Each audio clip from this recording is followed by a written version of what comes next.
Week 10 EPL picks. Let's go.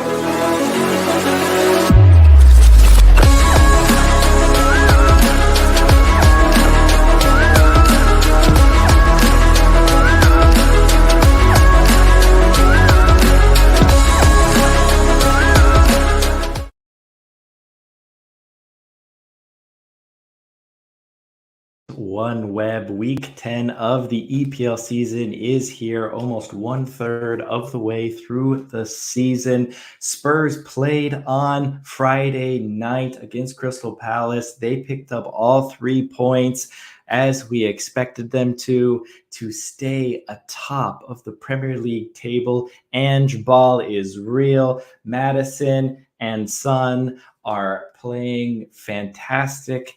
That is 7 goals in 6 games in his last 6 games for Son. James Madison also getting involved today as they picked up all 3 points against Crystal Palace.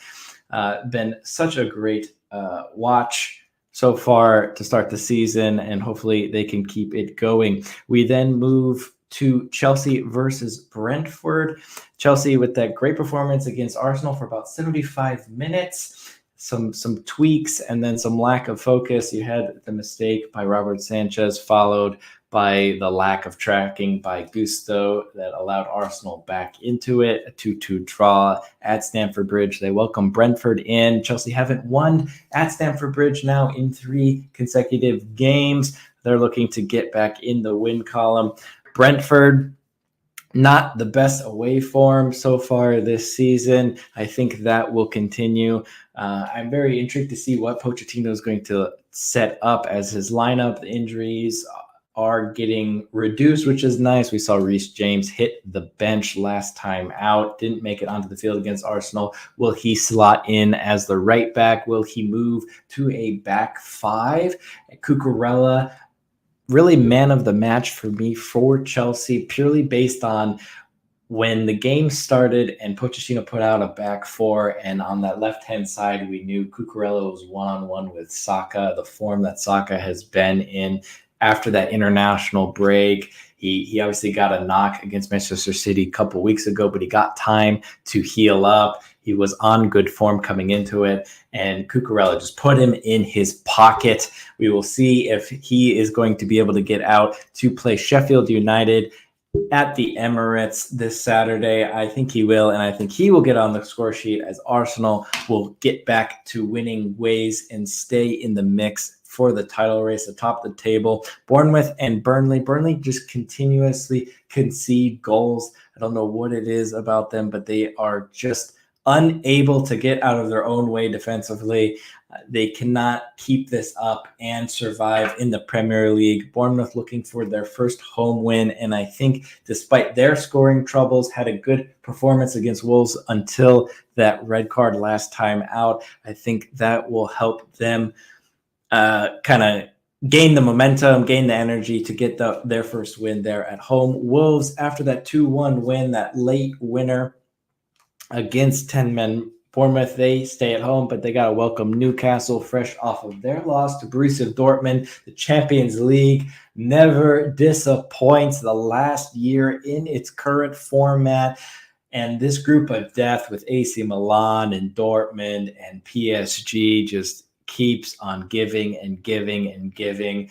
Kylian Mbappe gets on the score sheet for PSG as they welcomed and dismantled Christian Pulisic and AC Milan 3-0 in Paris. Newcastle lose out to Dortmund, but they did get that win against PSG and that draw away to AC Milan in what is now the halfway point of their welcome back to the Champions League. We will see what these next 3 games will bring. We do know that this weekend, though, Newcastle will go into Molineux with no problem whatsoever and pick up a win. West Ham had trouble picking up a win in London last time out against Aston Villa. Villa is in free-flying form, scoring left, right, and center. They take on an Everton team who is on the complete other side of the spectrum there. That terrible decision by Ashley Young to go to ground after already being on a yellow card left Everton with 10 men for a majority of the game in the 243rd edition of the Merseyside Derby last time out. Liverpool was too much on the day. They now travel to the London Stadium to take on the Bubbles, and the Bubbles will prevail. West Ham taking all 3 points, as well as Brighton, who have been juggling European competition and Premier League for the first time. And it has been kind of an up and down season in that. Some surprising results both ways for Brighton this year, but I do think they will get back to winning ways after getting that loss to Manchester City at the Etihad last time out. Ansu Fati got on the score sheet. Great to see him coming in after the great performances that he had going up at Barcelona.